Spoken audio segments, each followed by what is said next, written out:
برابری کی بات کرے.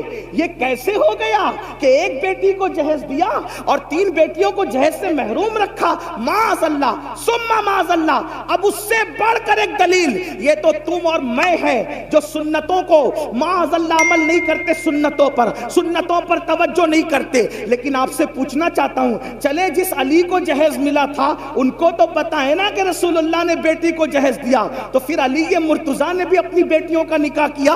حضرت علی مرتضیٰ کی بھی بیٹی ہے، حضرت زینب بنت علی، حضرت رقیہ بنت علی، حضرت ام کلثوم بنت علی. مولا علی کی ایک بیٹی نہیں ہے، مولائے کائنات کی تو کم سے کم 7 اور 9 بیٹیاں بتائی جاتی ہے. تو جس علی نے نکاح کے وقت اپنے سسر سے جہیز لیا اپنی بیوی کی شکل میں، اپنی بیوی کے جہیز کی شکل میں، تو آپ سے پوچھتا ہوں اس علی مرتضیٰ نے جب جہیز لیا تو اپنی کس بیٹی کی شادی پر انہوں نے جہیز دیا؟ یہ بھی آپ کو ثابت کرنا پڑے گا. اور دوسری بات، وہ صدیق اکبر افضل البشر بعد الانبیاء بالتحقیق ابو بکر صدیق، وہ عبداللہ ابن عمر جو مسکرانے کی بھی سنت ترک نہیں کرتے تھے. ایک مرتبہ مسکرانے ایک صحابی، کسی نے پوچھا کیوں ہنس رہے ہو؟ کہا مجھے بھی نہیں پتا کیوں ہنس رہا ہوں، یہاں کھڑے رہ کر میرے یار نے مسکرایا ہے بس میں بھی مسکرا رہا ہوں. حضرت عبداللہ ابن عمر اپنی امامے کے شملے کو درخت سے الجھا رہے. کسی نے کہا یہ کیا بچپنے کی حرکت ہے؟ وہ فرمایا بچپنے کی حرکت لوگوں کو لگا کرے،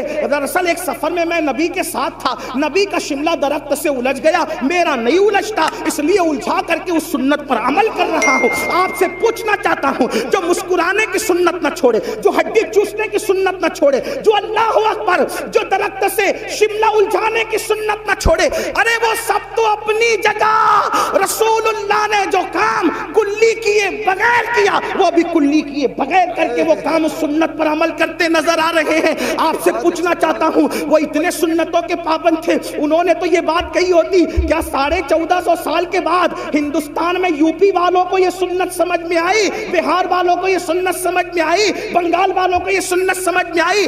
ابو بکر صدیق سیدہ فاطمہ کے نکاح رخصتی کے چشمدید گواہ ہے.